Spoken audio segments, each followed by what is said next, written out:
Today I'm going to share with you guys 8 stocks that I have at least $10,000 in each. 8 stocks that I have at least $10,000 each. And I'm even going to throw in a bonus at the very end. I'm going to share with you guys one stock that my wife has over $10,000 in. Now, I have diversified my portfolio a lot over the past year, okay? And I'm going to explain why here in just a second. I used to be one that would put a lot of my eggs all in a couple baskets, and I got away with it for a long time. So what I would do is, let's say I had a portfolio of, let's say $100,000, okay? What I would end up doing a lot of times is I would put, $60,000 in one stock. I would put another, $30,000 in my second stock, and I'd put $10,000 in this stock right here, okay? So this is what I would historically do. I would go super heavy into 3 stocks, okay? But really super heavy into 2 stocks, all right? And what I have done over the past, I would say, year is I changed my strategy a lot, okay? I got away with this for a long time until there was this one stock that came and it bit me so bad, and it was a stock named GoPro, okay? Any OG on the channel knows all about GoPro. This stock single-handedly changed my strategy forever. This made me diversify, because what I learned is when you succeed and you make a lot of money and your strategy works, it's a really good strategy, okay? But then when you get bitten hard, it's more painful than you ever know, okay? And you lose so much of your profit that you made over the years that it's just not worth it to do this type of strategy. And unfortunately, I see a lot of people still doing my old strategy of back in the day, where they think, this company's so undervalued, I'm gonna put a ton of money in it, I believe in this company so much, and when it goes right, you look like a genius, okay? When you put 70, 80, 90% of your portfolio in one stock and it happens to go right, and you look like an absolute genius, okay? The stocks I got away with this a big time on were Cabela's. I got away with this on Monster Energy back in the day. I got away with this on Trinity Industries. I got away with this on Cirrus Logic back when it was a $16 stock. I got away with it on a lot of stocks, okay, in the past. And I made great gains and I looked like a genius on it. But then when the one comes crashing down that it doesn't go the way you thought, that stock wasn't as undervalued as you thought it was, and it just doesn't work out, and the management screws up time and time again. When you get hurt on that stock so bad, you realize it's all not worth it in the end, okay? It's worth it to stay diversified. Yes, if you believe in a company a lot, can you invest a lot of money in it? Yeah, but at the same time, you don't ever want to stretch yourself where you're jeopardizing your whole entire portfolio, okay? It's just not worth it in the end. Coming from someone who was very successful with this model in the past but got tore up by this stock here, and that GoPro will happen to everybody at some point in time. The trick is, you don't want it to be that GoPro investment or that bad investment you make. You don't want it to be the one that you're super heavy in at the end of the day, okay? Because that stock comes. Every single investor in the stock market makes a mistake, if not several mistakes in their investing career. It's impossible to go through this game for decades and decades and not make several mistakes. It's impossible, literally, okay? Every single great investor, every single billionaire you ever known, they've all made mistakes, okay? Countless mistakes. The trick is, you want to make money a lot more than you lose money, and one of the easiest ways to lose a lot of money in the stock market is to go super heavy in the stock, and that stock doesn't work out for you in the end. So learn from me. Just don't go super heavy in the stocks. I'm very well diversified. You're going to see how well diversified I am as I share this portfolio with you guys. I'm going to give you all 8 of these stocks, and then, well, like I said, I'll share my wife's one stock that she's got over $10,000 in. So let's get into this, guys. Coming in at the first stock is Cirrus Logic, who is an audio semiconductor supplier, the premier audio semiconductor supplier out there.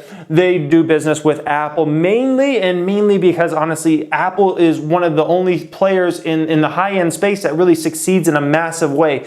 What you have in smartphones, you really only have 2 companies out there who are doing big volumes of high-end smartphones. One's Apple and one is Samsung. A lot of other companies compete at the mid-end, especially a lot of Chinese companies, and they do pretty big volumes, but they're more on the mid-tier. In Cirrus Logic, their main focus of their business is more on the high end, all right? So with Cirrus Logic, they have a lot of potential to expand into the future, not only with Apple, but with a ton of those mid-tier companies. And as voice and audio and all this stuff becomes more important, audio chips getting thrown in everything across the board, this is all the stuff that can benefit Cirrus Logic in a huge way. However, this company is heavily reliant on Apple, so if their relationship with with Apple ever went to just be an ending relationship, it would be detrimental to this company in a massive way. We're talking about that stock might sell off. If all of a sudden one day the company announced, Apple is no longer a customer of ours, that stock would be down massively the very next day, okay? But that's really the only risk factor with this stock when you kind of look at it, because there aren't many premier audio companies out there that provide high-end codecs and things like that, and the whole audio signal chain from microphones to audio amps. This is a company that's actually stealing market share from a lot of other companies that kind of compete in the space. So they got a huge potential, but it is a risk factor. Let's get to stock number 2. That is Alibaba Corporation. Alibaba, if you know anything about e-commerce stocks, you know Alibaba is one of the most important companies in the world. Not just e-commerce companies. This company's out of China. They have investments in so many different things. They're if you live in China, like you probably use Alibaba type products and services every single day, probably. Okay, so it's an amazing business. There's not much to say about this business. They're in so many different businesses that are massive scale. AliExpress, AliExpress is benefiting in a huge way from the drop shipping game. And the funny thing about AliExpress, in the United States, we think about that as like being a big thing. If you know anything about drop shipping, you think AliExpress is like a big business. Actually, the fact of the matter is AliExpress is actually a very small business for Alibaba. That's how big this company is. It seems like if you know anything about drop shipping, anybody that's doing drop shipping business and all these businesses that have become, multi-million, dollar businesses for folks, right? When you think about those, you're like, man, this must be a huge component of Alibaba's business. It's actually really small, and that just shows how big Alibaba is. So that's one of my bigger investments, well over $10,000 in that stock. Goldman Sachs is another 5-figure investment, and we have the best investment bank out there. That's all I can say about this one. The best investment bank out there. A company that's so well politically connected. Look at every single president's appointees on something economic wise. So many of them, from the current President Trump, from Obama, from Bush, so many of their cabinet positions are filled, especially on the economic side, are filled with a lot of Goldman Sachs people. It's just how it is, guys. That company is very well politically connected. A lot of times when the CEO leaves Goldman Sachs or high-ranking executives, a lot of time they go into Washington, okay? So this company is very well politically connected, very well run, great culture. It finds a way to make profit all the time. Let's get to stock number 4. That's a 5-figure position. That is US Steel, one of our newer positions here, and one I will continue to buy very heavily. They're benefiting in a huge way right now from the fact of the matter of the President Trump has his company's back. And basically the whole steel industry, he has an agenda to push for American steel and American aluminum. Who benefits from that in a massive way? US Steel does. Company's at a very low forward P. I will continue to buy this one on any weakness. Next one out here is Toll Brothers, which is a luxury home builder.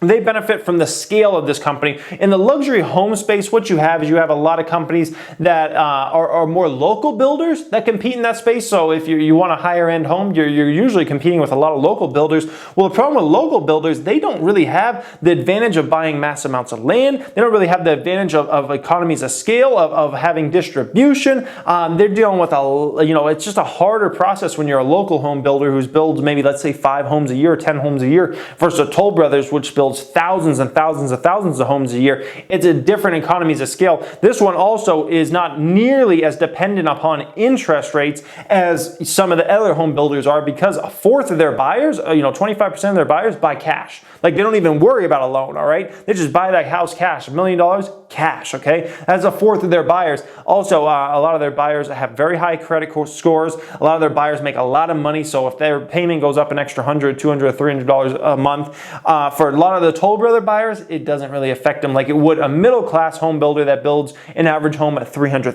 or $400,000. It's two very different buyers out there, right? That's another 5-figure position. Stock number 6 that's over a 5-figure position is Facebook. This is one we bought very heavily after the earnings came out and the stock tanked.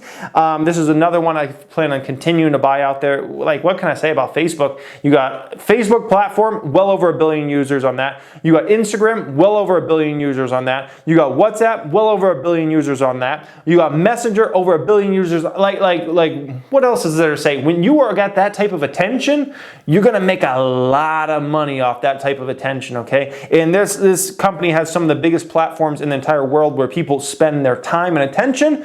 When you have that type of power, you're gonna make a lot of money off that, guys. Needless to say, it's why I call it the most no-brainer stock over the next 5 to 10 years to own. Skyworks Solutions comes in at number 7, stock number 7 on the list.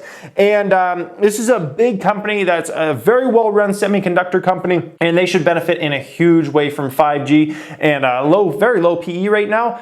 Like a company that's so well-run, and despite a lot of the weakness in the high-end phone market, they've still been able to grow. Despite one of their customers actually being blocked right now. So they've still found a way to grow despite high-end phone weakness, one of their customers being blocked out of China. That's pretty amazing, guys. Coming in at stock number 8 that has more than a 5-figure position is Monster Beverage Corporation. Monster Beverage Corporation, they're a premier energy drink out there. They have taken so much market share from every energy drink company out there. Plus, the category has been growing for a long time all across the world. A lot of international distribution they're getting now from Coca-Cola.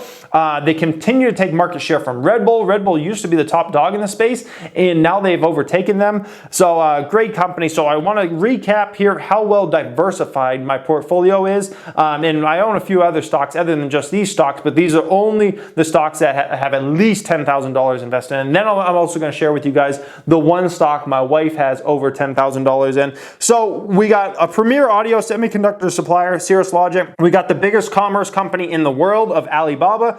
I think they did somewhere around $767 billion in transactions went through their commerce platforms last year. Like, that's just ridiculous, guys.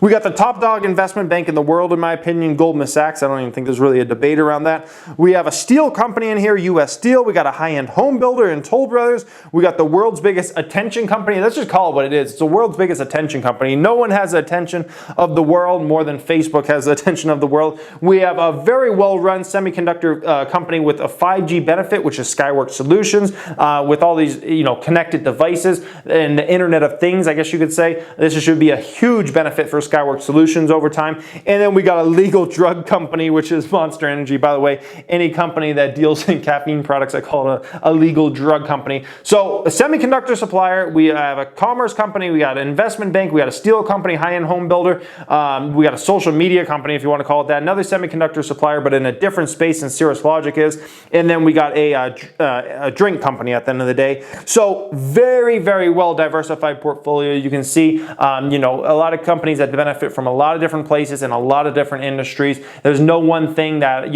obviously every stock could be hurt by a massive recession or something like that. But barring that, this is the type of portfolio I've built where it's very well diversified. And just because one stock might hurt me here and there, I should have a lot of stocks always benefiting me. So now let's go ahead and get into the one company my wife has a 5 figures plus in, and that company is Apple. Apple Corporation, guys. For the last year or so, I've called this the easiest money in the stock market, and it just continues to perform unbelievably well. We saw this stock bottom out at about $92 it was around 2 years ago. If you look back at the chart, I think it was around 2 years ago, 3 years ago? No, I think it was around 2 years ago. And it bottomed out at around $92. I don't know, people were freaking out over Apple, all the worries that happen sometimes with Apple. Now the stock's well over $200. It's well over doubled since then. The numbers have been unbelievable for this company, as I predicted. They've just been off the charts, and she's just, she's doing very well in this position. Let's just say that. And also Apple, with their dividends over time, they're going to be able to up those dividends in a massive way. Within 5 years, they should be paying out well over $5 a share in dividends per year. And that could go up to $10 within 10 years, guys. So not only is this one performing phenomenally as far as the stock price and as far as the underlying company, but in terms of the amount they should be able to increase the dividends over the next 3, 5, 10 years, it's going to be a big dividend payer. Let's just put it that way, guys. So I hope you enjoyed this. As always, let me know if you own any of these stocks out there. I would love to hear from you guys. As always, make sure you follow me on Instagram if you love keeping up with stock market news stories, especially my Instagram stories. I'm always posting in there. Thank you for watching. Have a great day.